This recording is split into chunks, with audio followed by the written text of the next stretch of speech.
Thank God it's Wednesday.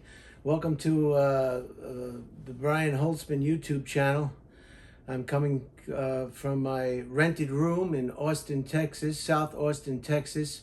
I'm not going out today. It is a little bit too hazardous. I went out yesterday and I fell twice. I don't want to do that again.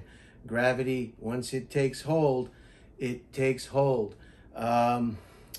So without any further delay, I've got some equipment that I need here.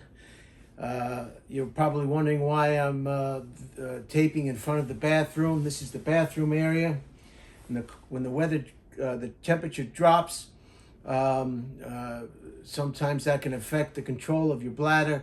And I thought it would be a good idea to stage this desk and chair close to the restroom so that I can relieve myself in the event that I have to relieve myself quickly.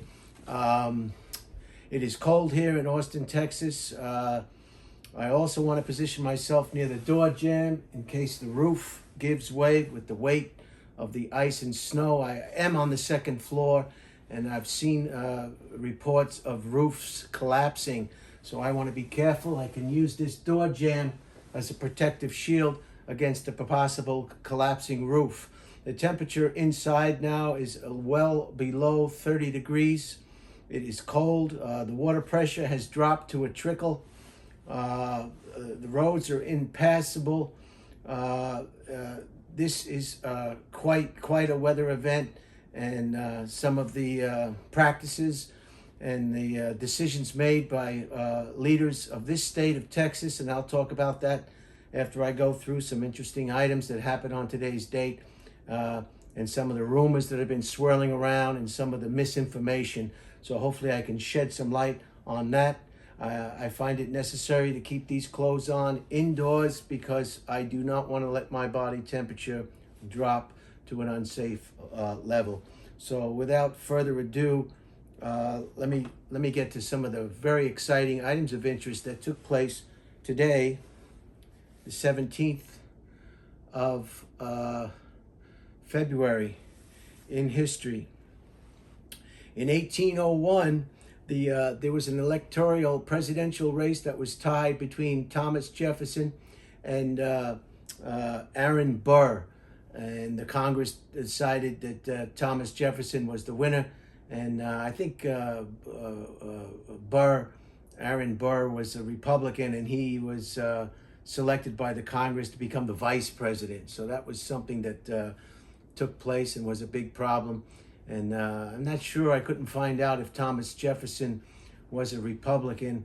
I believe he was a Republican. At that point, it was a new party. And Thomas Jefferson, what he more or less wanted to do is he wanted complete decentralization of government. He didn't want to be controlled by a central government. He wanted states' rights. That was Thomas, and we're seeing some of that today. And its effects. In 1863, a group of citizens from Geneva started an organization to help the wounded of the world's wars, and this was the start of the International Red Cross. In 1933, the Blaine Act, and the Blaine Act is named after a senator, a Republican from Wisconsin, Senator Blaine, that abolished prohibition. It was voted on today. It was passed in the Senate on February 20th, and that's where we get the end of prohibition, which was quite a sweeping. I don't know how you can have not believe in big government and then have government do something like 1949. The first president of Israel was elected, and I don't want to butcher this name. I don't know if you can see that. Weitzman was the first president of the state of Israel. I read a book and it said that they wanted to elect Albert Einstein to be the first president of Israel, but he declined. But he did say, he did warn the leaders at the time, back in 1949, to solve that Palestinian problem and solve it quickly and solve it now. Otherwise, he said, this is Albert Einstein now. He said that this is going to come to cause much, much pain, suffering, and hardship for years and years to come. And I guess they did not listen to Albert Einstein. Now, do you think if Albert Einstein told you to stand on your head, you'd stand on your head? I mean, Albert Einstein is one of the smartest guys in the whole wide world. If Albert Einstein says jump off the bridge, it'll make your teeth whiter, I would jump off the bridge to make my teeth whiter. I mean, who is going to challenge anything Albert Einstein says? So it turns out that Albert Einstein was right. 1959, Project Vanguard was the first weather satellite was launched, and it was to measure cloud cover and cloud cover disposition. 1972, the Volkswagen Beetle, the German manufacturer Volkswagen Beetle outsold the Model T, if you can believe that. And the Model T had sold 15 million units. And the Volkswagen in 1972 broke that record as the largest unit seller of automobiles. The first, 1980 was the first winter climb of Mount Everest. And where is this now? I had their names here. Where are the names? Did they fall on the floor? This is you're gonna have to wait a minute, ladies and gentlemen, dogs and cats. This bothers me. You know, I'm one of those people that get bothered very easily, and I'm going to find out where the heck those two cards went. There they are. Thank you. These names were so hard to read, probably harder to pronounce, like the first president of Israel. I've decided to write him down. These two gentlemen are the first two gentlemen that are, I guess, silly enough to climb Mount Everest in the middle of the winter. I hope you can see that. You can read it, you can Google it, you can have fun with it. At least you'll know what it says without me butchering these names. So that's something else. I'd like to interview somebody who climbs Mount Everest and takes their life and their fingers and their ears and their life into their own hands. I mean, what does the wife say when you tell the wife, I want to climb Mount Everest? I mean, do you have to get a will? Do you have to get all your houses, all your affairs in order? Because it could kill you. I mean, it's a terribly brave thing to do, and some people think stupid. But exciting. But I mean, 33,000 feet or something like that. No oxygen. You got to have a tank. You can get frostbite. You can get killed by weather. You can get killed by another climber falling on top of your head. I mean, it's just one of those dangerous things that many things can go wrong, and they line up, and it's just I'd make it to base camp. That's as far as I'd go, is base camp. So our hats are off to these guys in 1980. Who, that was the year I graduated from high school, by the way, and they were able to climb Mount Everest. I don't have to go to the bathroom now. I think I'll be okay. In 2015, I usually don't bring up stuff like this, but I'm going to bring it up today. 18 people died and 78 were hurt during a Mardi Gras parade in Haiti. Haiti's not the safest place to begin with for various reasons. And I mean, they have earthquakes, terrible earthquakes, and they have a lot of problems in Haiti. And but they didn't have they had a parade, and people got killed in a stampede. When you were growing up, did you ever get tackled by about 5 or 6 of your close neighbors and feel that smothering feeling of you couldn't breathe? That's what a stampede is. And you fight to get out of there because you're getting claustrophobic. The air is being cut off, and it's a very frightening feeling, I'll have to say. I felt it as a young fella growing up on Ward Lane on Long Island when the horse play, the tackle football. It's terribly frightening. So those are some of the things that happened on today, the 17th of, I hope it's the 17th. I've been cooped up in this rented room, and I'm taking it all in stride. I mean, at least I have electricity and I have water and the toilet flushes, and I have some heat, and it's not as bad as a lot of fellow Texans are doing right now in the state of Texas. So that's something right there. Another thing I found today that was very, this came from an email from the Philippines from a friend of mine named George, and it's quoted by a famous individual. It says, "Democracy is two wolves and a lamb voting on what to have for lunch. Liberty is a well-armed lamb contesting the vote." And can you guess who wrote that? No, it wasn't Mitt Romney. It was Benjamin Franklin. And I'll say it again because I kind of like it. It really spells it out, doesn't it? Democracy is two wolves and a lamb voting on what to have for lunch. Liberty is a well-armed lamb contesting the vote. Benjamin Franklin. So, wow, that's pretty big. So I've got everything I need to prepare for a possible power outage. I have a candle here. I have some more candles. If you remember from an earlier video from Valentine's Day that are up there that can be utilized. I also have a battery powered lantern. I got this from my brother Jay.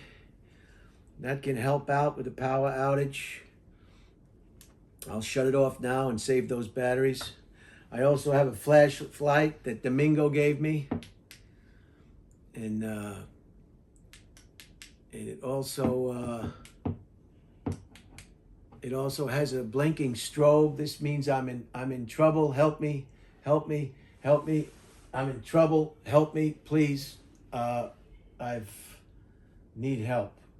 So this has got a full battery charge. Hopefully I won't need this.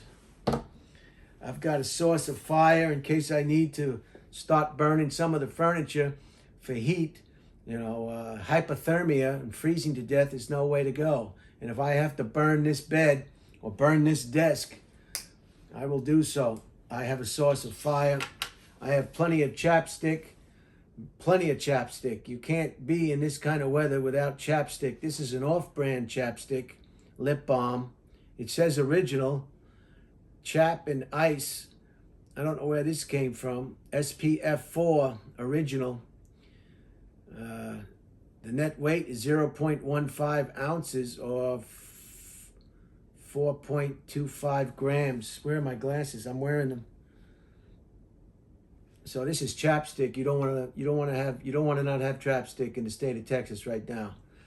I have a first aid kit in case the roof falls on my head. Perhaps I can save myself from bleeding out. I have sanitizer. You can't go anywhere without sanitizer, and I'm not going to go anywhere without sanitizer, although you can see it hasn't been used. I have access to soap and water, and I can keep my hands clean in that fashion and not use the hand sanitizer. This is Hand RX. Stop the spread of illness. Fight germs, kills bacteria. Great for travel, camping, workplace. Needs no water. Hand sanitizer kills 99.99% of all germs. That's a pretty hefty claim. I don't know if I can trust that. Why don't you just put 100%, kills everything, works great, buy them all, buy more, buy more, buy more. 8 fluid ounces, 236 milligrams. And this is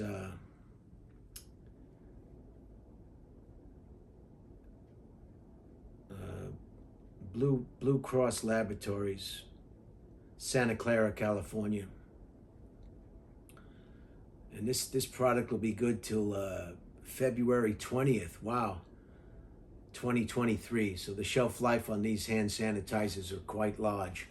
So that's good to know. You don't want any expired hand sanitizer. You know, if it's going to kill 99.99% of all germs and it's out of date, does that number drop? And how quickly does that number drop? A lot of times you'll get a loaf of bread or a product from the supermarket and it'll say it's out of date. But you know, with the amount of preservatives in that product, you can, believe me, you can eat it past the expiration date, especially for products that have been chemicalized and processed. We're not talking about fruits and vegetables or meat. We're talking about processed food. Yeah, we all know about processed food. So let's talk about what's going on in here in Texas right now and shed a little light and display a little rumors if you don't know.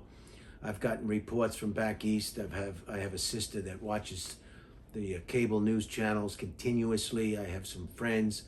I've heard some things, and I want to just clarify what's happening.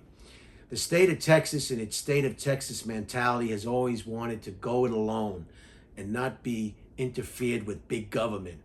They want to do their own thing. They want to make their own money, and they want to do things on their own. As a result of this, many years ago, they declined to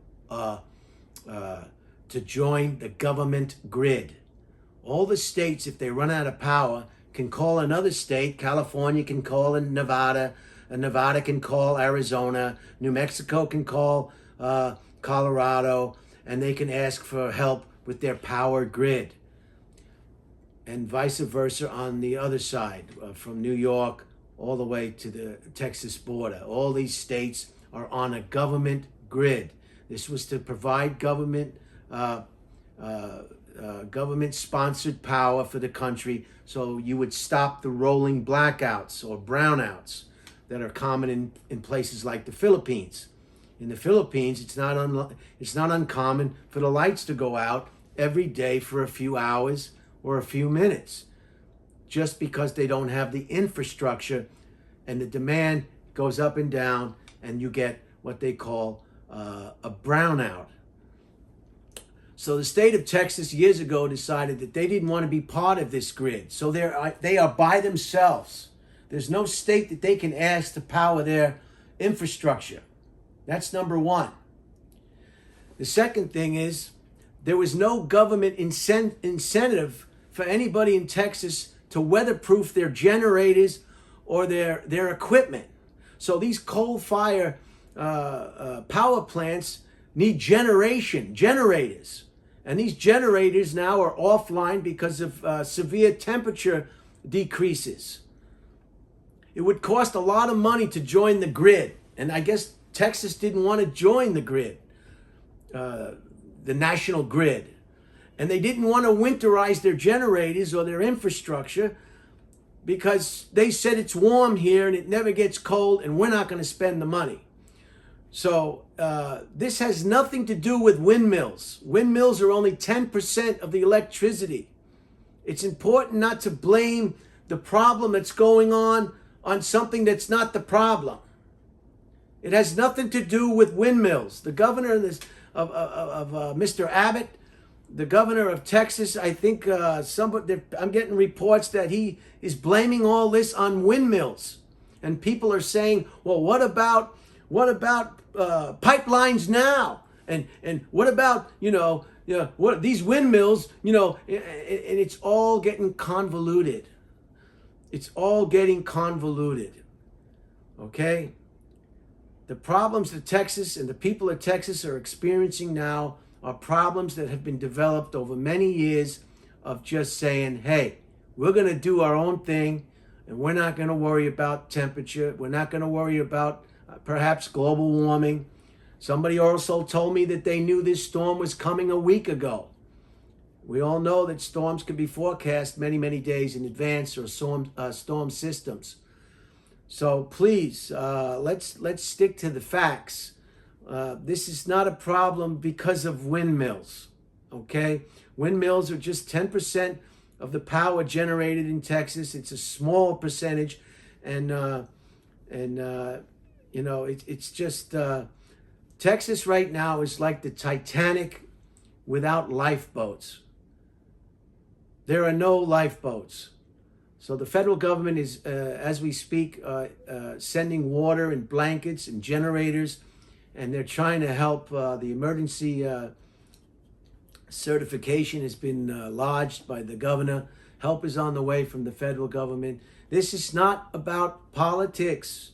Please, can we just get over this politics? I don't think we can. I don't think we're gonna. I'm very disappointed that we can't just speak in facts.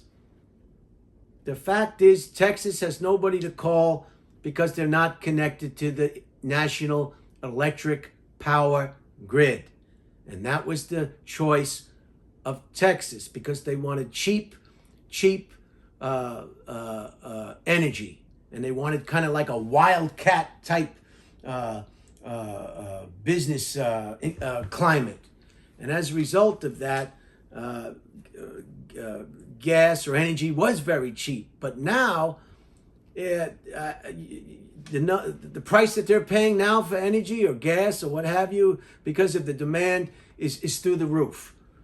So, everything comes back to, everything comes back to roost, okay? Everything comes back to roost. I mean, these storms are going to get worse and worse and worse. I'm not sure, but I have an idea that maybe these storms and this kind of weather is being caused by global warming. I know a lot of people viewing this right now say that's nonsense. Fine. If you think it's nonsense, that's your business. I'm not here to decide what you think and what you believe and what you think is right or wrong. I'm not going down that rabbit hole. Somebody said something, I read something, who said this? They says it's very difficult to win an argument with an intelligent person, but it's nearly impossible to win an argument with somebody, and I don't know what the word they used, I guess, I don't know. I think you can figure out what the other answer is. Like I said, I'm not here to throw stones. I'm just here to shed some light on it. I'm in Austin now. I'm not in California, so I'm experiencing with a lot of people. But people are burning furniture. People are burning. They're staying in mattress stores. Their businesses are opening up their heated buildings, and they're letting people sleep on the display models in mattress stores. This is quite a big deal, and it's not over yet.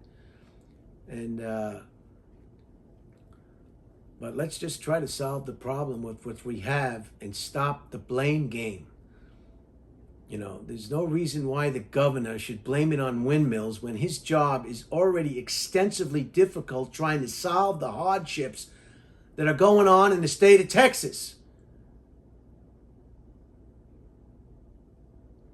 I'm